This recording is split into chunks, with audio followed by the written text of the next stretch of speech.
Oui, merci d'être venu aujourd'hui. Bon, moi, je vais vous parler de ce que je connais le mieux.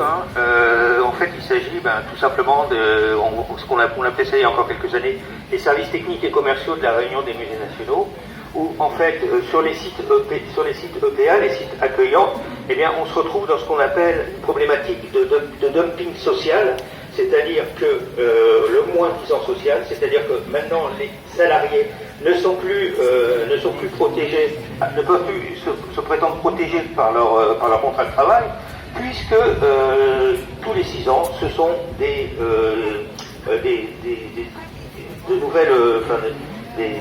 de nouveaux contrats. Enfin, il y a des prestataires qui postulent en même temps que la RMN. La RMN n'est plus du tout le partenaire privilégié des établissements.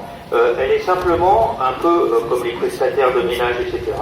N'importe quel comme un autre prestataire du privé. Alors bien évidemment, c'est tout le réseau qui en pâtit petit à petit, hein. Surtout en particulier pour le moment les EPA, mais donc tous les 5 ans, je veux dire, ça va trembler sur les comptoirs de vente, parce que les salariés peuvent passer sous un statut de droit privé, c'est-à-dire passer vers le repreneur privé.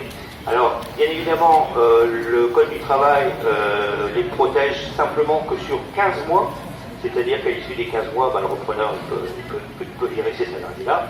Et bien évidemment, pour la RMN, ça peut être aussi la possibilité de virer tous ceux qui ne sont pas tout à fait d'accord avec la RMN, tous ceux qui sont embêtants, méchants, etc.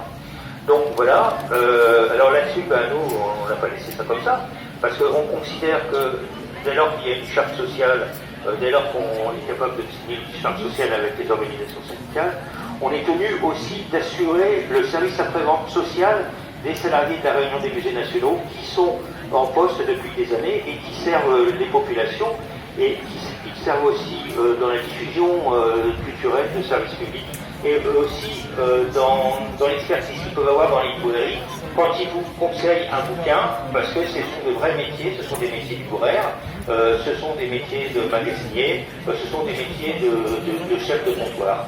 Donc en fait, on se bat, c'est-à-dire que certains salariés ont fait un recours au prud'homme.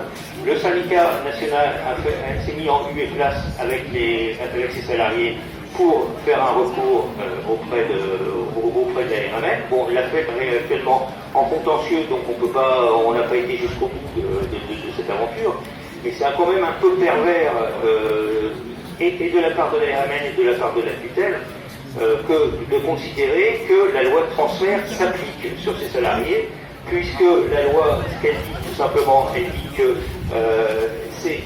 le transfert se justifie dès lors que c'est une entité économique autonome. Alors bien évidemment, ça touche les exécutants, c'est-à-dire ça touche les librairies dans les EPA.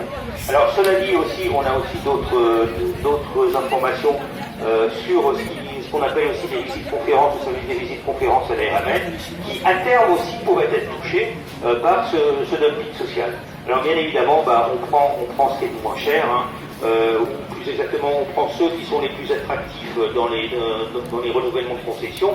Et puis ce qui s'est passé par exemple à la CNH, la Cité nationale de l'immigration, est assez symptomatique dans le sens où maintenant il n'y a plus du tout de librairie. C'est-à-dire qu'ils ont tellement bien fait jouer la concurrence que la concurrence, au bout d'un moment, quand elle a pris le marché de la RMN, au bout de 2 ans, elle s'est dit non, c'est pas rentable. Donc voilà, alors je vous laisse à juger de ce que ça peut devenir la diffusion culturelle. Voilà, c'est ce que j'avais à dire. Merci.